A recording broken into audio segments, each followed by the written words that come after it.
कराग्रे वसति लक्ष्मी करमध्ये सरस्वती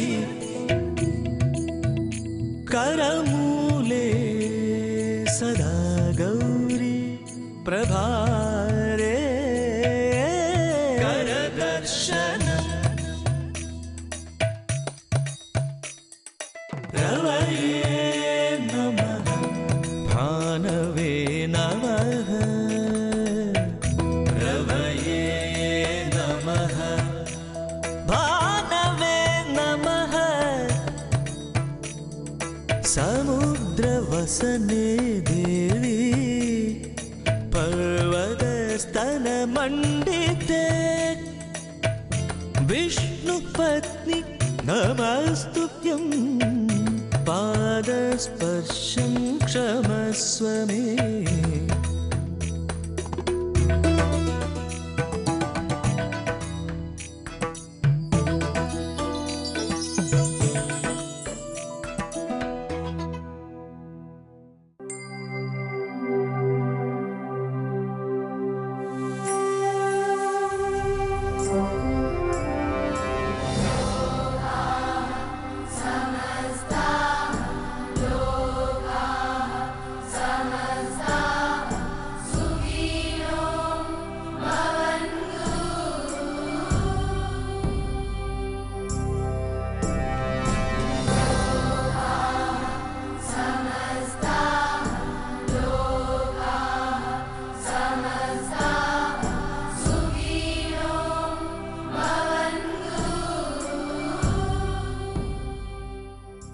मृदङ्गशैलवासिनी सुभद्रे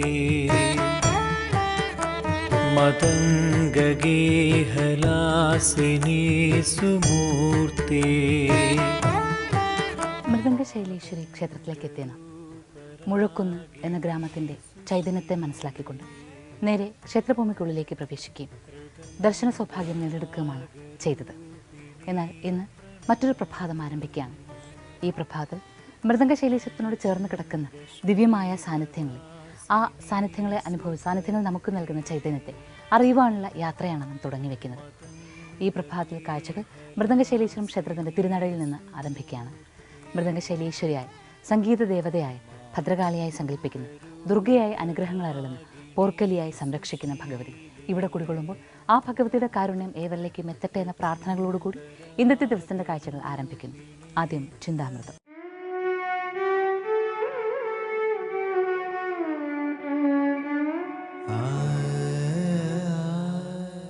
അറിവമ്മ അലിവമ്മ അമൃതമ്മ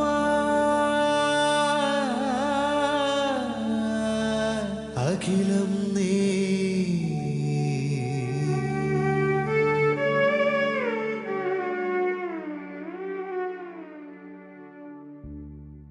അഞ്ചു വയസ്സുവരെ കുട്ടികളെ വളരെ സ്നേഹിച്ചു വളർത്തണം.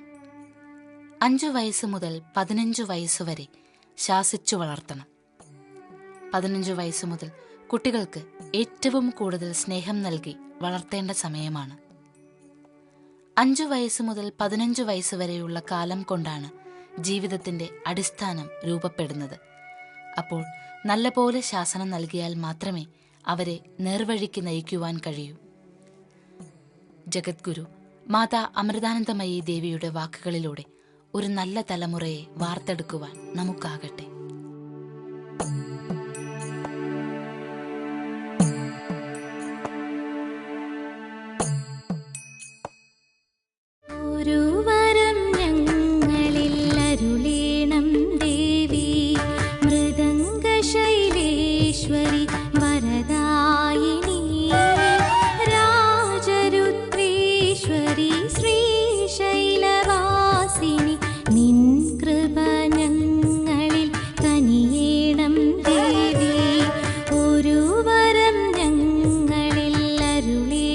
മൃദംഗശൈലേശ്വരം ക്ഷേത്രം, ഈ ക്ഷേത്രം നിലകൊള്ളുന്ന ഭൂമി. ഇവിടെ പല പല സംസ്കാരങ്ങൾ പല പല കാലങ്ങളിൽ നിലവിലുണ്ടായിരുന്നു. അതിൽ തന്നെ മിഴാവ് മുത്തപ്പൻ താഴേക്ക് ഉരുട്ടിവിടുകയും അത് പിന്നീട് ശൈവ സാന്നിധ്യം കൂടി ഇവിടെ വന്ന് ശൈവ സാന്നിധ്യം ഗോത്രവർഗ്ഗക്കാർക്ക് അവരുടെ തമ്പുരാട്ടിയായി ആരാധിച്ചു കൊള്ളുവാൻ മിഴാവ് കുന്നിലെ ദുർഗാഭാവത്തെ അല്ലെങ്കിൽ ദേവീഭാവത്തെ നൽകുകയും ചെയ്തു എന്നൊക്കെ വിശ്വാസങ്ങളുണ്ട്. ആ കാലത്ത് ശിവനെയും ശക്തിയെയും ആരാധിക്കുന്നൊരു ക്ഷേത്രം ഇവിടെ ഉണ്ടായിരുന്നു. ആ ക്ഷേത്രമാകട്ടെ പൂർണ്ണമായും ഗോത്രവർഗ്ഗക്കാരുടേതാണെന്നാണ് പറയുന്നത്. ശിവനെ ഉടയവൻ എന്നും അതുപോലെ ദേവിയെ ഉടയോത്തി എന്നും വിളിച്ചിരുന്നു അവർ. അങ്ങനെ പ്രാർത്ഥനകൾ നടത്തിയിരുന്ന ഒരു സമ്പ്രദായം ഒരു കാലത്തുണ്ടായിരുന്നു എന്ന് ഒന്നുകൂടി ഉറപ്പിക്കുകയാണ്. പക്ഷേ അത് കഴിഞ്ഞിട്ട് ഒരു കാലഘട്ടം കണ്ണൂർ മേഖലയാകെ ബുദ്ധമതത്തിൻ്റെ സ്വാധീനത്തിൽപ്പെട്ടു എന്ന് വേണം മനസ്സിലാക്കാൻ. ബുദ്ധമതത്തിൻ്റെതായ ഒരുപാട് തത്വങ്ങൾ ഉണ്ടായിരുന്നു. ശരിക്കും പറഞ്ഞാൽ ബോധി എന്ന സങ്കല്പം ഉണ്ടായത് പോലും യഥാർത്ഥത്തിൽ ബോധി എന്ന വാക്കിൽ നിന്നാണ് നാം നേരത്തെ പറയേണ്ടായാലും. ഈ ബോധി എന്ന പ്രയോഗവും പദവും ഒക്കെ ബുദ്ധമത സ്വാധീനമാണ് എന്ന് വിശ്വസിക്കുന്നവരുണ്ട്. ഏതായാലും അതൊരു ചരിത്രമാണ്. ആ ചരിത്രത്തെക്കുറിച്ച് ഇതിങ്ങനെ തന്നെയാണ് എന്ന് നമുക്ക് പറയാനാകില്ല. പക്ഷേ ബുദ്ധസ്വാധീനം ഉണ്ടായിരുന്നു എന്നത് നിസ്സംശയം പറയാം. ആ ബുദ്ധസ്വാധീനം ഉള്ളതുകൊണ്ടാണ് ഇവിടെ ശാസ്താസങ്കല്പങ്ങളും ഏറെയുണ്ട്. ഇപ്പോൾ നാം മൃദംഗശൈലീശ്വരം ക്ഷേത്രത്തിൻ്റെ ചുറ്റമ്പലത്തെ വലം വയ്ക്കാൻ ഒരുങ്ങുകയാണ്. ചുറ്റമ്പലത്തെ വലം വയ്ക്കാൻ ഒരുങ്ങുമ്പോൾ ആദ്യം കാണുവാനുള്ള സങ്കല്പവും ഇതുപോലെ ശാസ്താസങ്കല്പമാണ്. ശാസ്താസങ്കല്പം എന്ന് പറയുമ്പോൾ ശക്തഭാവത്തിലാണ് ശാസ്താവ് ഉള്ളത്. വനശാസ്താവാണ്. മേൽക്കൂരകൾ ഏതുമില്ലാത്ത ഒരു ശ്രീകോവിലിനുള്ളിലാണ് ശാസ്താവ് സാന്നിധ്യമാകുന്നത്. ദൂരെ നിന്ന് തന്നെ ഒരു പ്രഭാവത്തോടു കൂടി നമുക്ക് ശാസ്താവിനെ കാണാനാകും. വെളിച്ചമെല്ലാം വന്ന് വീഴുന്നത് കൊണ്ട് ആ വിഗ്രഹത്തിന് ഒരു പ്രത്യേക പ്രഭാവം തന്നെയാണ്. എങ്ങനെ അത് വാക്കുകൾ കൊണ്ട് പറഞ്ഞു തീർക്കുമെന്ന് മനസ്സിലാക്കാത്ത രീതിയിൽ അത്രയ്ക്ക് പുരാതനമായ, എന്നാൽ ചില പുരാതനമായ ഭാവമുള്ളത് കൊണ്ട് തന്നെ വിഗ്രഹത്തിന് ചില പ്രത്യേകതകൾ കാണുന്നുണ്ട്. പക്ഷേ ഗംഭീരമായ ഭാവത്തിൽ ഗോളക ചാർത്തിയാണ് ശാസ്താവിനെ നമുക്ക് കാണാനാകുന്നത്. മേൽക്കൂര തുറസായി കിടക്കുന്നതുകൊണ്ടും വെളിച്ചം നന്നായി അകത്തേക്ക് വീഴുന്നത് കൊണ്ടും പുറത്തു നിന്ന് നോക്കുന്ന ഭക്തർക്ക് തെളിഞ്ഞ ഭാവത്തിൽ വിഗ്രഹത്തെ കാണാനാകും.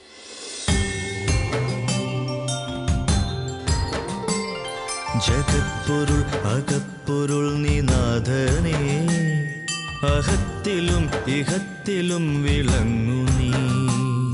ചരാചരങ്ങളെ നയിക്കും ദീപമേ, നമിച്ചിടാൻ സ്തുതിച്ചിടാൻ വരുന്നു ഞങ്ങളും. പ്രപഞ്ചമൻ പ്രകാശമൻ പ്രതീക്ഷയും പ്രഭാതവും പ്രദോഷവും നീയയ്യനേ.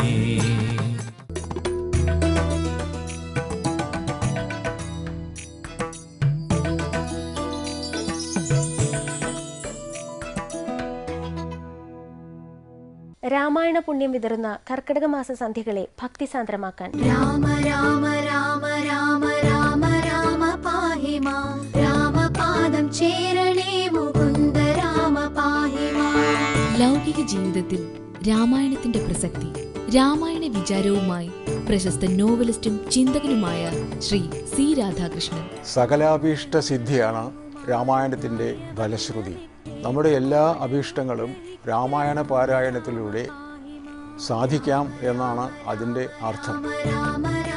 ഈ കർക്കിടക സന്ധ്യകളെ വിശുദ്ധമാക്കാൻ രാമായണ മാസ പ്രത്യേക സന്ധ്യാദീപം ദിവസവും വൈകുന്നേരം 6:30 നിങ്ങളുടെ സ്വന്തം അമൃത ടിവിയിൽ.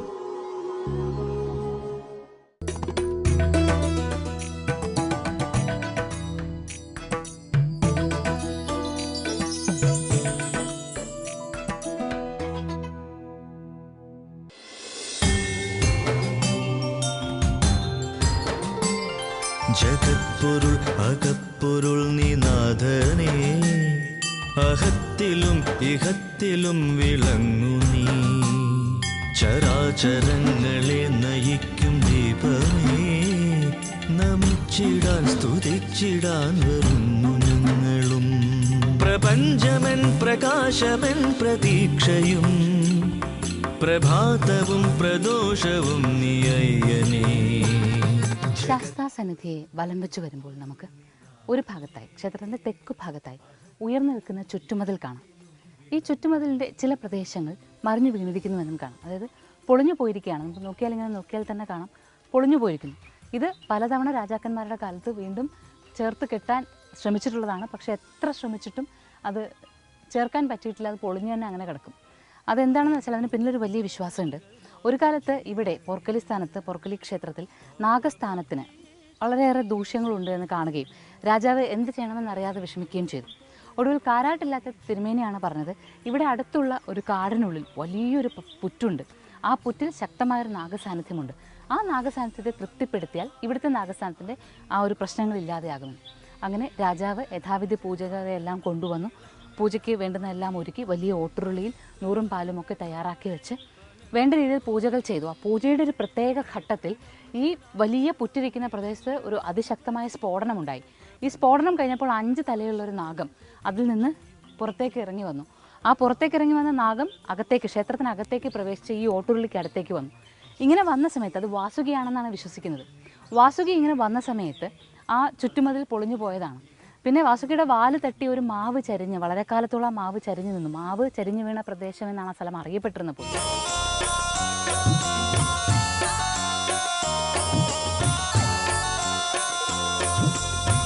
കനകത്തിൻ നിറമാണല്ലോ അഴകോലും നാഗത്താരെ, പണമൊന്നു വിടർന്നുണ്ടല്ലോ ഉടലാടും നാഗത്താരെ. ഏതായാലും വാസുകി വന്ന് കയറിയ ആ പ്രദേശം പിന്നീട് എത്ര ശ്രമിച്ചിട്ടും ആ പൊളിഞ്ഞുപോയ മതിൽ കെട്ടാനായില്ലത്രേ. അതിലും ഒരു വാസുകി സാന്നിധ്യമായാണ് കരുതുന്നത്. ഇനി ഇവിടെ നിന്ന് നാം പോകുന്നത് ശ്രീ പോർക്കലിയുടെ ആരൂഢ സ്ഥാനത്തേക്കാണ്.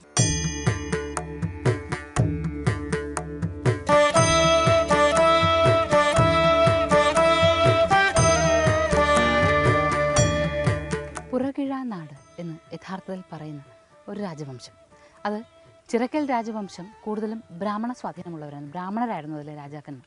അപ്പോൾ ബ്രാഹ്മണർക്ക് രാജ്യം ഭരിക്കുവാൻ കെൽപ്പുണ്ടോ, അല്ലെങ്കിൽ അങ്ങനെ യുദ്ധമൊക്കെ ചെയ്യുവാനുള്ളൊരു വീര്യം വേണമല്ലോ എന്ന് കരുതിയിട്ട് പുറത്തെ നാട്ടിൽ നിന്ന്, അതായത് ഉത്തരേന്ത്യയിൽ നിന്നോ മറ്റോ ചിലരെ വരുത്തുകയും അവർക്ക് ഇവിടെ രാജാവിൻ്റെ സ്ഥാനം നൽകുകയും ചെയ്തു എന്നൊക്കെ പറയാറുണ്ട്. അതാണ് പുറനാട്ട് സ്വരൂപം എന്ന് അറിയപ്പെടുന്നത്. പുറനാട്ടുകര എന്നാണ് ആ സ്വരൂപം മുമ്പ് അറിയപ്പെട്ടിരുന്നത്. ഏതായാലും ആ സ്വരൂപവുമായി ബന്ധപ്പെട്ട് നിൽക്കുന്ന ഒരുപാട് വിശ്വാസങ്ങൾ ഇവിടെയുണ്ട്. ഈ ഒരു സ്വരൂപം തന്നെയാണ് പ്രാട്ടര സ്വരൂപം എന്നറിയപ്പെടുന്നത്. ആ ഒരു പ്രാട്ടര സ്വരൂപത്തിന് കൊട്ടിയൂരുമായി വലിയ ബന്ധമുണ്ട്. കൊട്ടിയൂരുമായി ആചാരപരമായി വലിയ ബന്ധമുള്ള ക്ഷേത്രമാണ് മൃദംഗശൈലീശ്വരം. ഇവിടുത്തെ പോർക്കലിയുടെ ആരൂഢ സ്ഥാനം എന്ന് പറയുന്നത് ഈ കാണുന്നതാണ്. അതായത് മുൻപ് ഒരു ക്ഷേത്രം ഉണ്ടായിരുന്നു എന്നതിൻ്റെ സകല ലക്ഷണങ്ങളും ഇവിടെയുണ്ട്.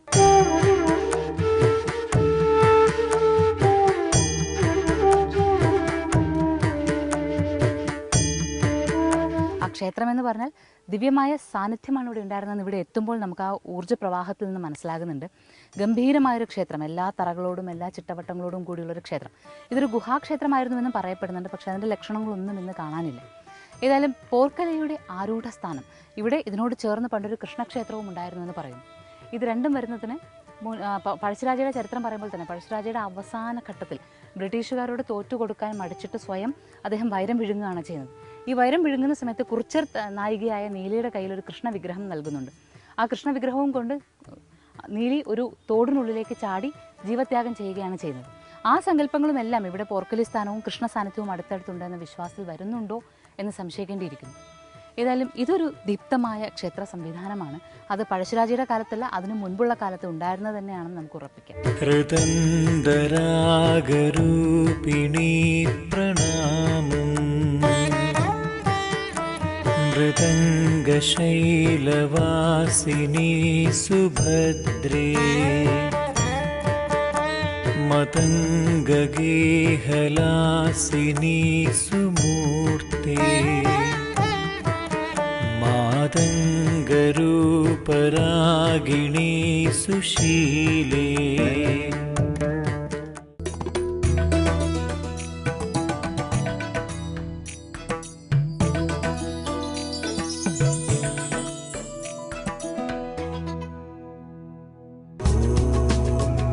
പ്രപഞ്ചശക്തികളുടെ പ്രഭവ കേന്ദ്രങ്ങളാണ് ക്ഷേത്രങ്ങൾ. ക്ഷേത്രദർശനം ശരീരത്തിനെ ഊർജ്ജസ്വലമാക്കുന്നു, മനസ്സിനെ നിർമ്മലമാക്കുന്നു. ഓരോ ദേശത്തിന്റെയും സംസ്കാരത്തിന്റെയും ജീവിത രീതികളുടെയും അടിത്തറയാണ് ക്ഷേത്രങ്ങൾ. ക്ഷേത്രാചാരങ്ങളും ഐതിഹ്യങ്ങളും വിശ്വാസങ്ങളും അറിഞ്ഞുകൊണ്ട് പുണ്യവീഥികളിലൂടെ ഒരു പ്രദക്ഷിണം. എല്ലാ ഞായറാഴ്ചയും രാവിലെ 7 മണിക്ക് പ്രദക്ഷിണം.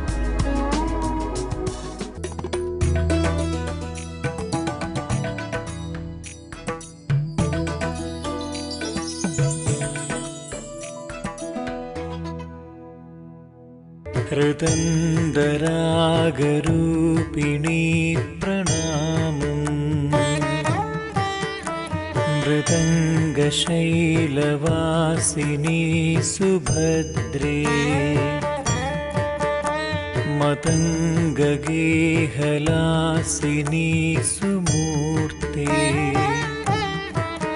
മാതംഗരൂപരാഗിണീ സുശീലേ. ഇത് മൃദംഗശൈലീശ്വരത്തെ ക്ഷേത്രക്കുളമാണ്. 2009 നാം ഇവിടെ വരുമ്പോൾ ഇവിടുത്തെ കാഴ്ചകൾ ഇങ്ങനെയായിരുന്നില്ല. ഈ ഒരു പ്രദേശം തന്നെ വേറൊരു വ്യത്യസ്തമായ രീതിയിലാണ് കണ്ടത്.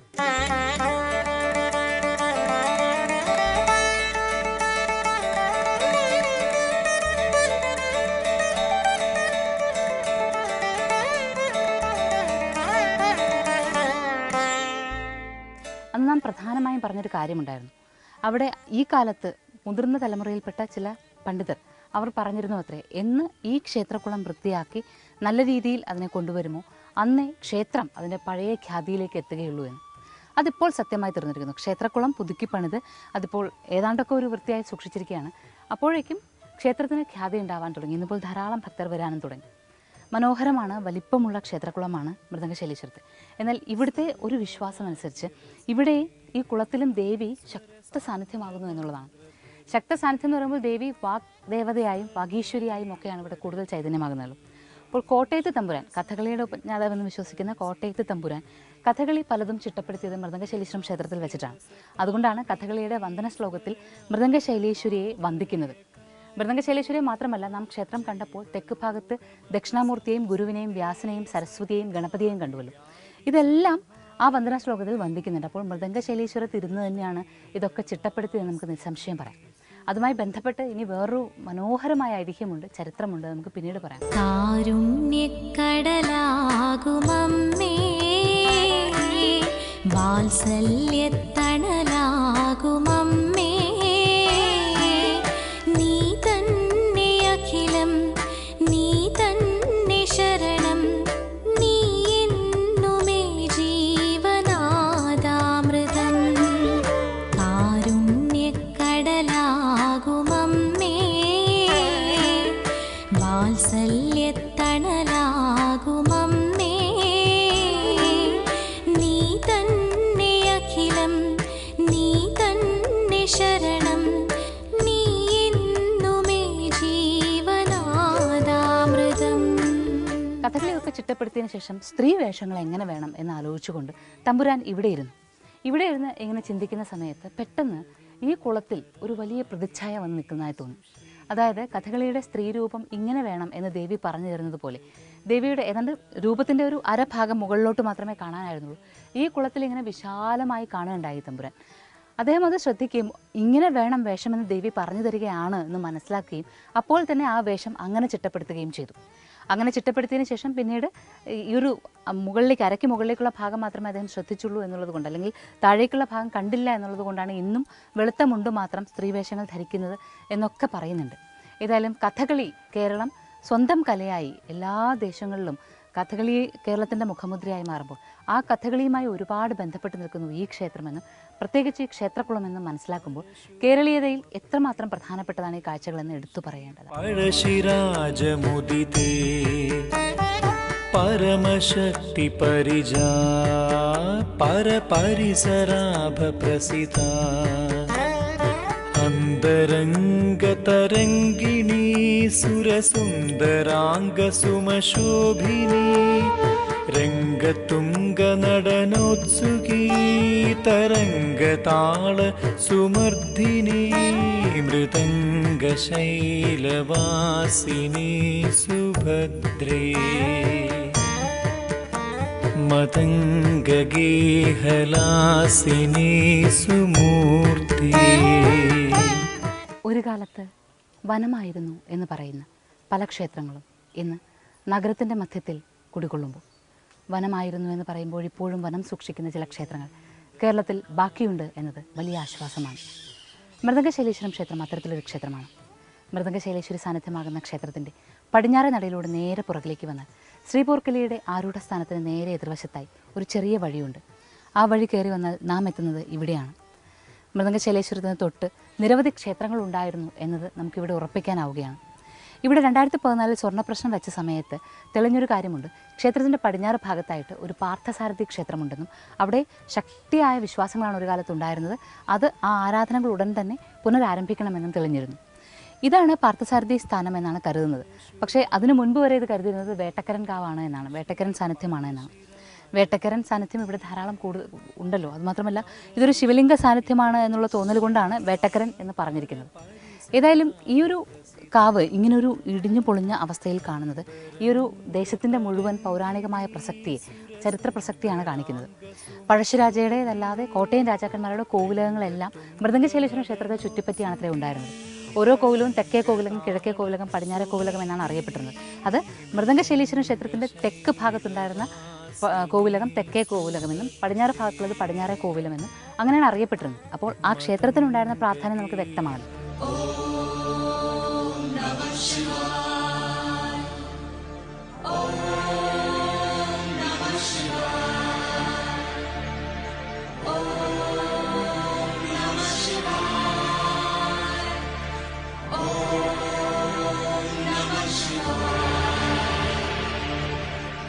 അപ്പോൾ ഇത് പാർത്ഥസാരഥി സാന്നിധ്യമാണെന്നും വേട്ടക്കരൻ ക്ഷേത്രമാണെന്നും വിശ്വസിക്കുമ്പോൾ ഇവിടെ നിന്ന് നമുക്കങ്ങനെ കടന്നു ചെല്ലാനാകാത്ത ഒരു പ്രദേശമുണ്ട്. അവിടെ ഒരു നാഗത്തറയുണ്ട്.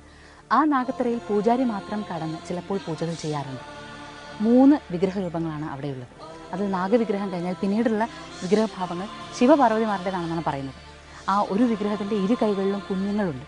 ശിവപാർവതി സുബ്രഹ്മണ്യനെയും ഗണപതിയെയും എടുത്തു നിൽക്കുന്നു എന്നുള്ള വിശ്വാസമാണ് അത്ര അവിടെയുള്ളത്. അത്രയ്ക്ക് വ്യത്യസ്തമായൊരു നാഗത്തറ അതിനുള്ളിലാണുള്ളത്. എല്ലാവർക്കും അവിടേക്ക് പ്രവേശിക്കാൻ പാടില്ല. മൃദംഗശൈലത്തിൽ വന്നവതരിച്ച മായാദേവി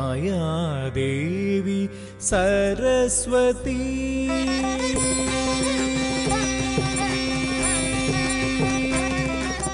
മൃദംഗശൈലത്തിൽ വന്നവതരിച്ച മായാദേവി സരസ്വതി, കാരുണ്യവും സദാ സാമോദവും നൽകും കാലാനുവർത്തിയാം ജഗദീശ്വരി, മൃദംഗശൈലത്തിൽ വന്നവതരിച്ച മായാദേവി സരസ്വതി.